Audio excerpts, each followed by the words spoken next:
If someone had told me a year ago that I'd be sitting here, sharing this story, I would have laughed in their face. My name's Mike, just your average guy. I'm 35, work a steady job in IT, and, until recently, thought I was happily married. My wife, Emily, and I had been together for 7 years, married for 5. From the outside, our life probably looked pretty great, a comfortable house in the suburbs, decent jobs, no kids yet but a lot of plans, and what I thought was a strong connection. People used to tell me how lucky I was to have her, and I believed them.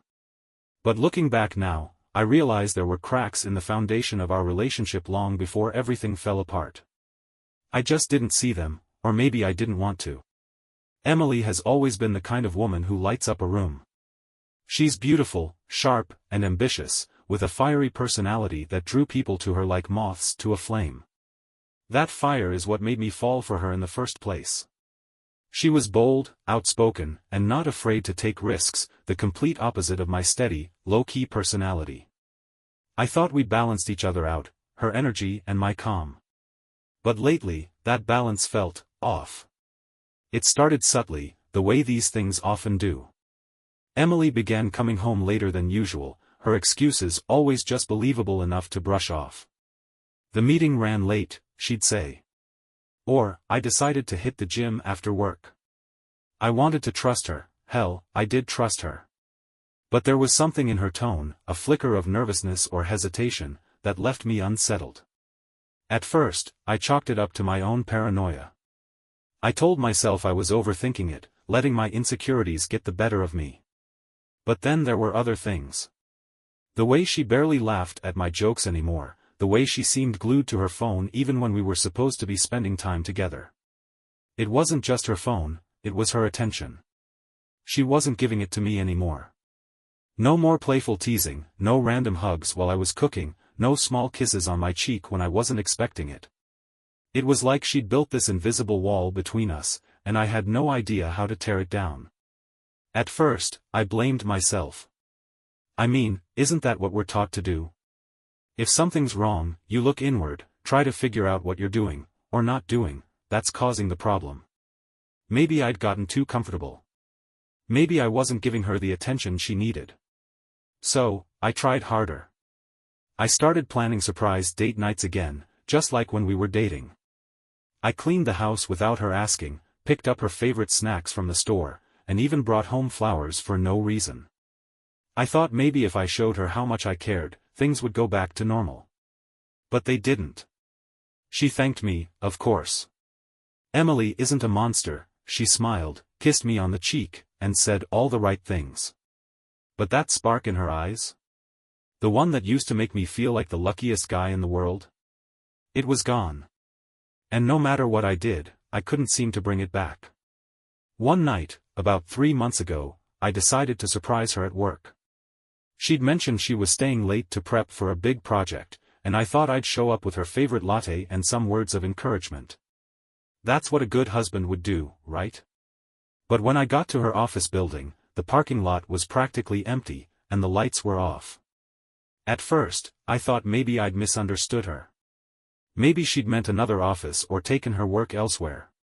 I even tried calling her, but she didn't pick up.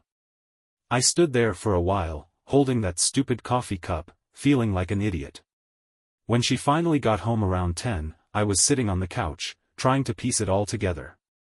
I didn't want to start a fight, so I just asked, casually, how work had gone. Exhausting, she said, barely looking at me as she headed straight for the shower. That was the first real crack. The first time I felt that gnawing sense of doubt that something wasn't right. And once that doubt creeps in, it's almost impossible to shake. The signs kept piling up after that. She started wearing makeup to the gym, something she'd never bothered with before. She'd giggle at her phone, then quickly flip it over when I walked into the room. And then there was the Uber account. It started as a completely innocent discovery. We shared an account for convenience, and I was scrolling through it one night to find a receipt for our monthly budget. That's when I noticed a trip from a random Wednesday afternoon. The pickup location wasn't anywhere near her office, and the drop-off was at an address I didn't recognize.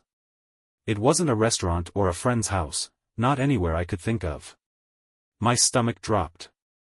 I tried to reason with myself. Maybe she'd run an errand or met up with a coworker.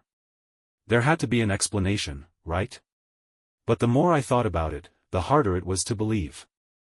The final straw came one evening when Emily left her phone on the kitchen counter while she was in the shower. I know, I shouldn't have done it. But curiosity got the better of me. I picked it up, hands shaking, and started scrolling through her messages. Most of them were normal, just chats with friends and work emails. But then I saw a thread with someone named Ryan. At first, it seemed harmless, jokes, memes, the kind of stuff you'd send to any friend. But as I scrolled further back, the tone shifted. Can't wait to see you again, she'd written. Last night was amazing, he'd replied. I felt the blood drain from my face. My heart was pounding so loudly I was sure she could hear it from the bathroom. Who the hell was Ryan? And why was my wife talking to him like that? Before I could read more, I heard the water shut off. I quickly put the phone back where I'd found it and tried to act normal. But inside, I was anything but. My mind was racing, my chest felt like it was going to explode, and I knew, without a doubt, that my life was about to change forever. The days that followed were some of the most nerve-wracking of my life. Every time Emily glanced at her phone, every time she came home late, my stomach twisted itself into knots. I couldn't stop replaying those messages with Ryan in my head. Can't wait to see you again. Last night was amazing. Those words haunted me, but I couldn't confront her. Not yet. I needed more answers, something undeniable, something she couldn't talk her way out of. The worst part was pretending everything was normal. Every time I looked at her, I felt like I was staring at a stranger. The woman I'd married, the person I thought I knew better than anyone, was hiding something. And the more I thought about it, the more I realized how little I actually knew about what she was doing when I wasn't around. I tried to rationalize it at first. Maybe Ryan was just some inside joke with a friend, or maybe those messages weren't what they seemed. But deep down, I knew better.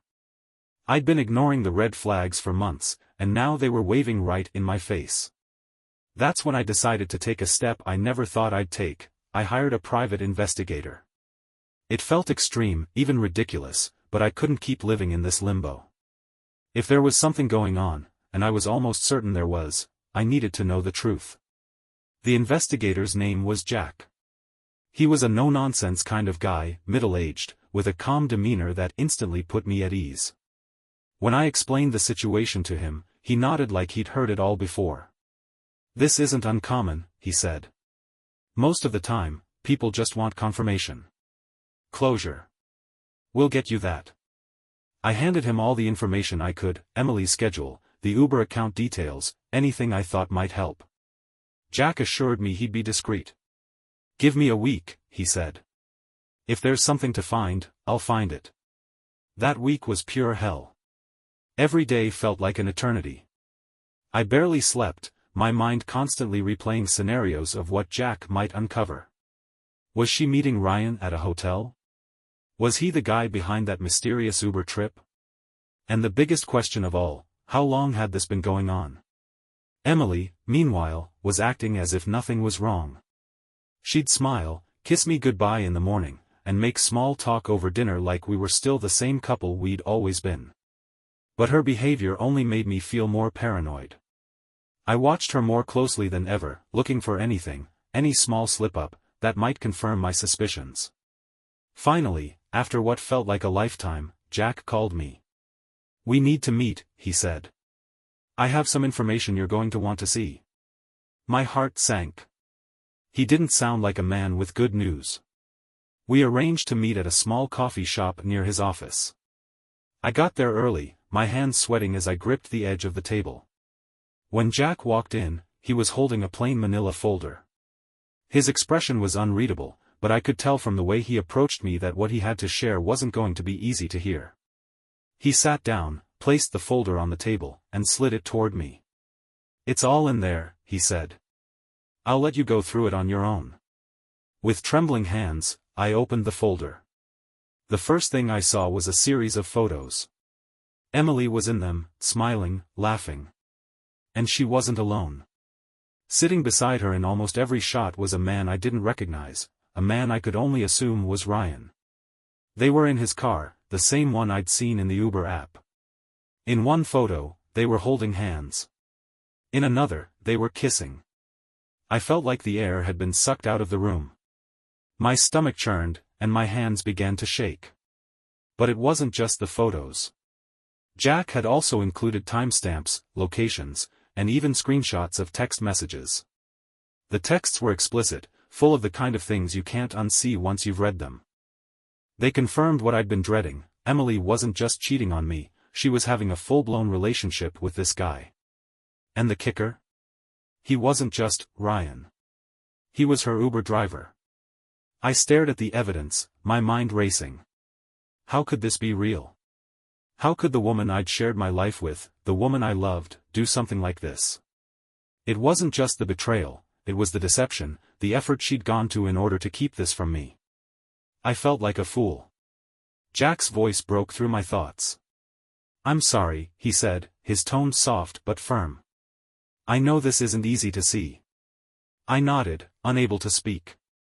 My throat felt like it was closing up, my chest tightening with every breath. "What do I do now?" I finally managed to ask. "That's up to you," Jack replied. "But whatever you decide, don't let her manipulate you. You deserve the truth." The truth. That's all I'd wanted, wasn't it? But now that I had it, it felt like a weight crushing down on me. I drove home that night in a daze, the folder sitting on the passenger seat beside me like some ticking time bomb. I couldn't stop thinking about the photos, the texts, the evidence that my marriage had been a lie. Every mile felt heavier than the last, but one thing was clear: I couldn't keep this to myself. It was time to confront Emily and face whatever came next. I didn't sleep that night.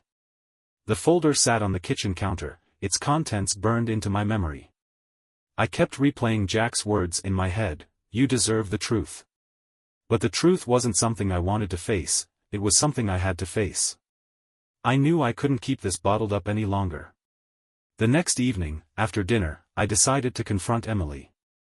I waited until the dishes were done and we were sitting in the living room, her scrolling through her phone while I tried to muster the courage to speak. My heart was pounding so hard I thought she might hear it. "Emily, we need to talk," I said, my voice steadier than I expected. She looked up, her expression neutral but wary. "What's wrong?" I took a deep breath and leaned forward, resting my elbows on my knees. "I know about Ryan," I said, carefully watching her reaction.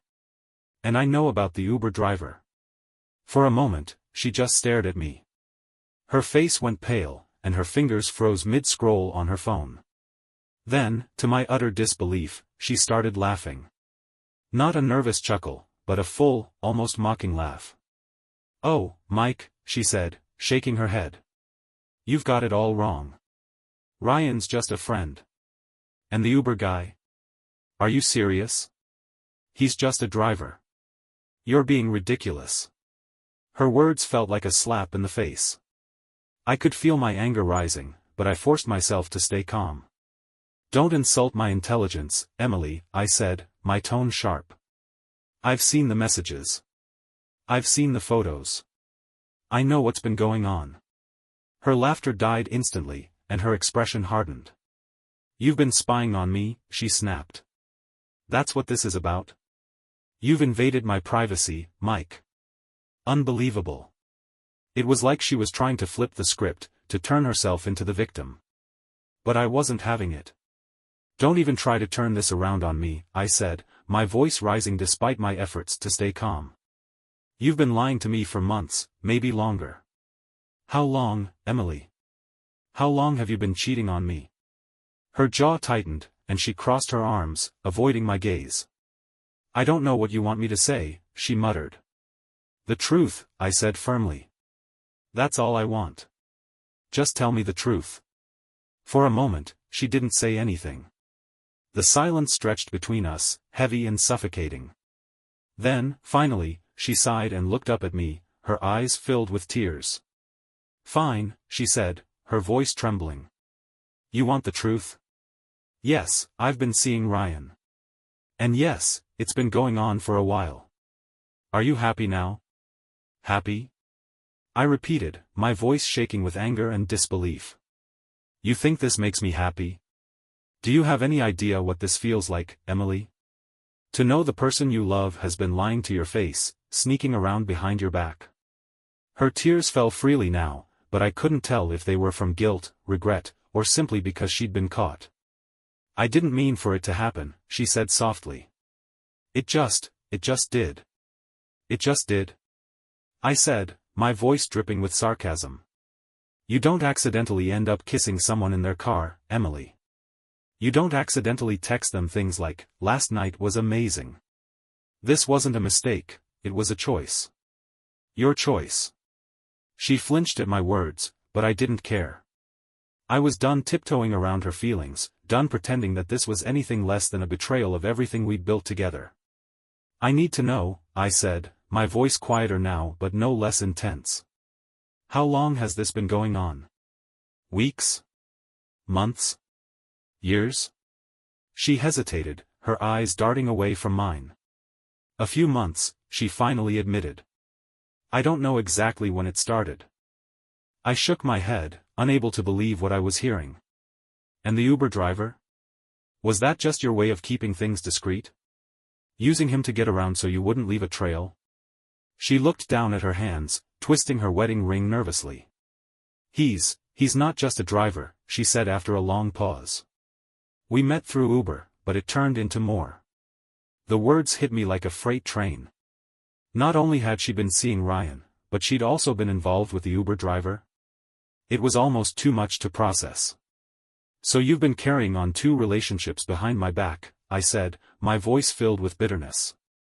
Was I just a placeholder, Emily? Someone to come home to when you were done playing around? No, she said quickly, her voice rising. It wasn't like that. I don't know why I did it, okay? I was bored, I was.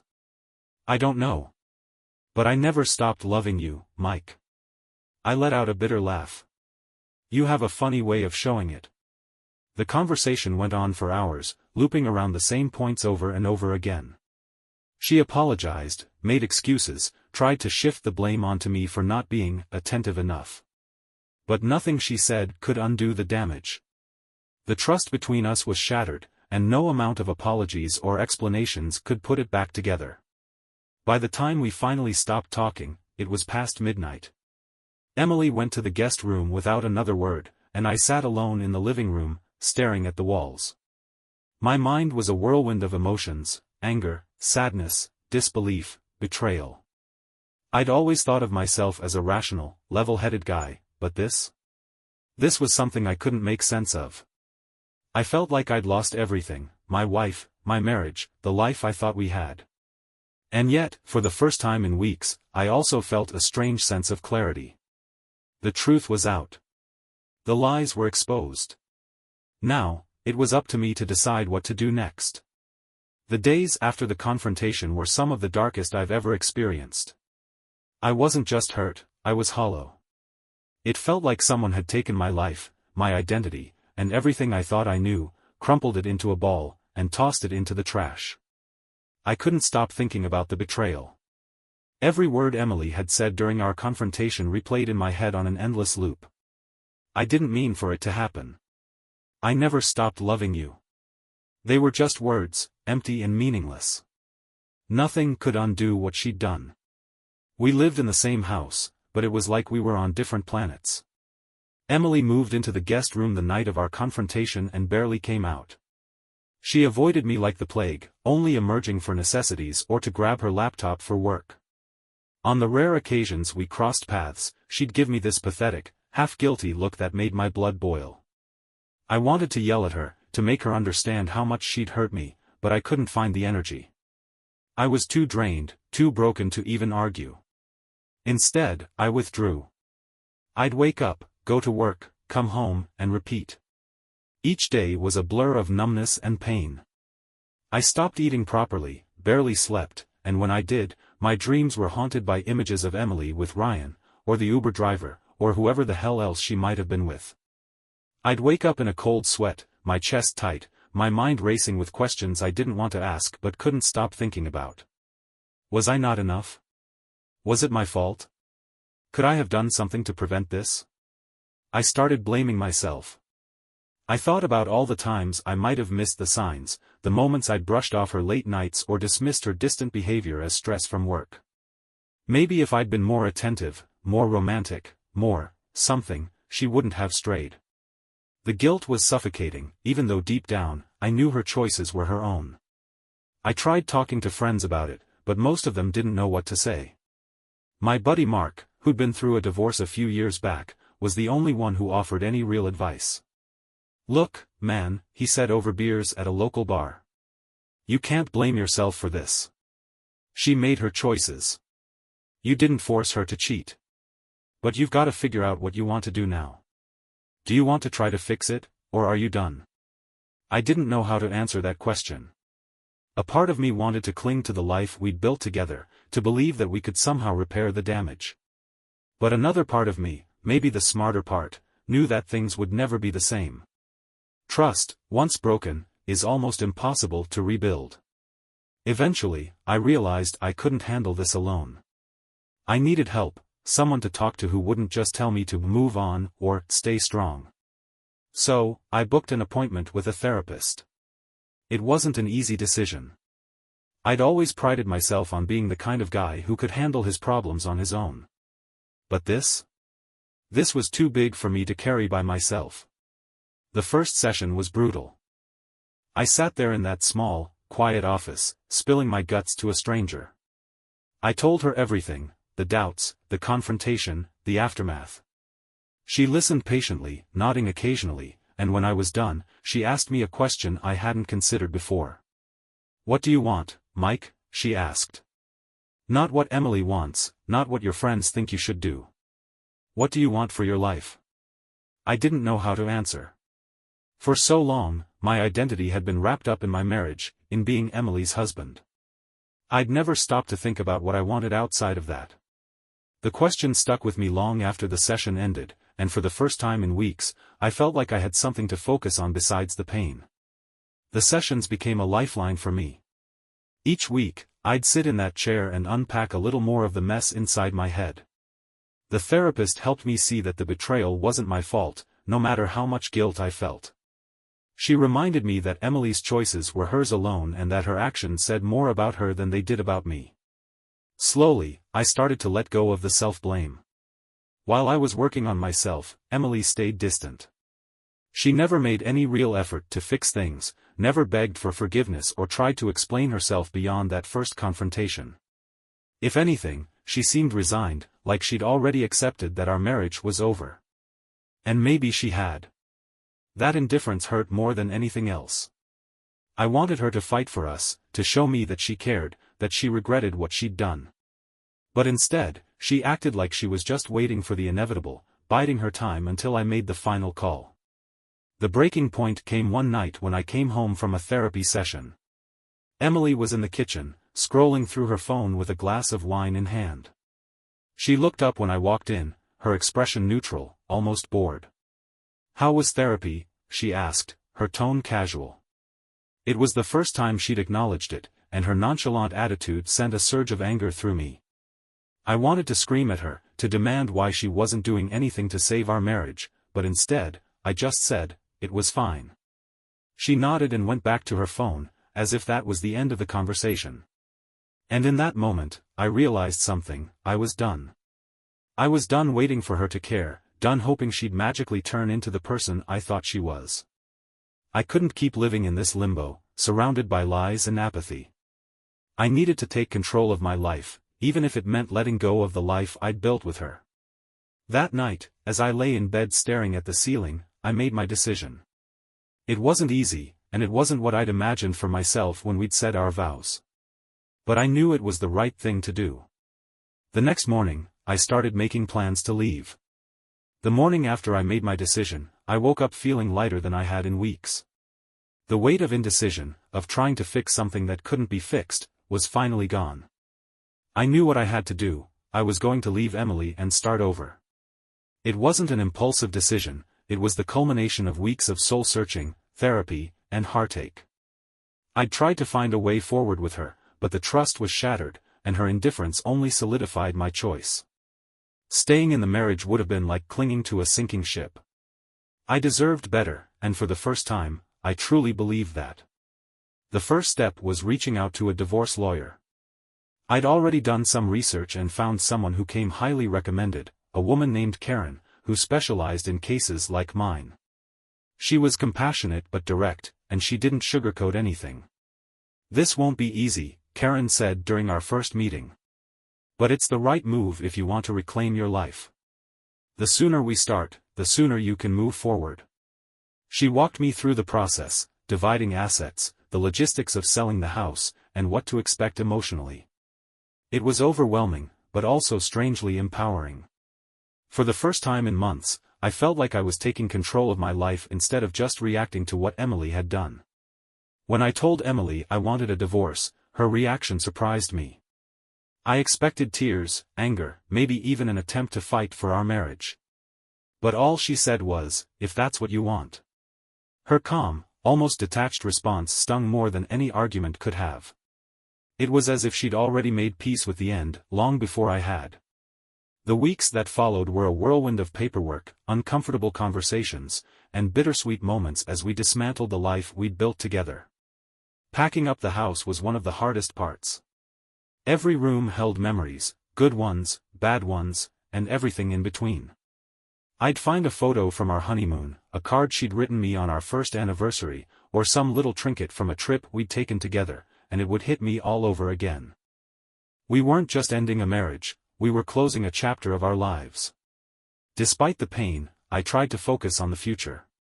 I started looking for apartments, eventually finding a modest but cozy place not too far from my job. It wasn't much, but it was mine, a blank slate where I could start rebuilding my life. The day I moved out of the house was surreal.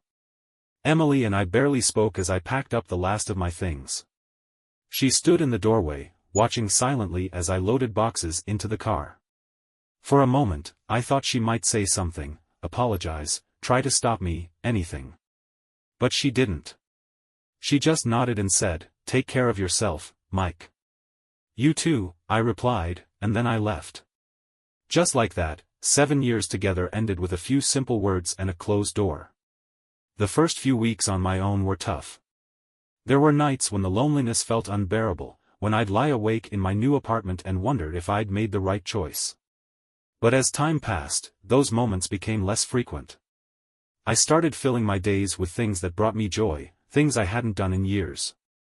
I picked up old hobbies, reconnected with friends, and even started going to the gym again. It felt good to focus on myself for a change. Therapy continued to be a lifeline during this time. My therapist helped me process the grief, anger, and confusion that came with the divorce. She reminded me that healing isn't linear, that it's okay to have bad days, and that moving forward doesn't mean forgetting, it means learning to carry the past without letting it define you. One of the most important lessons I learned was the power of forgiveness. Not for Emily, at least, not at first, but for myself. I had to let go of the guilt, the what-ifs, and the constant questioning of my worth. Emily's actions didn't define me, and they didn't make me unworthy of love or happiness. They were a reflection of her choices, not mine. Over time, I even found a way to forgive her. Not because she asked for it, she never did, but because holding on to the anger wasn't helping me. Forgiveness didn't mean forgetting what she'd done or letting her back into my life. It meant releasing the hold her betrayal had on me so I could move forward. 6 months after the divorce was finalized, I felt like a new person. I wasn't the same guy who'd sat on that couch, blindsided by the truth of Emily's affair. I was stronger, wiser, and more in tune with what I wanted for my life. I started dating again, cautiously at first. Opening up to someone new was scary, I was terrified of being hurt again. But the more I put myself out there, the more I realized that not everyone is like Emily. There are good people out there, people who value honesty and loyalty as much as I do. And while I haven't found the one yet, I'm okay with that.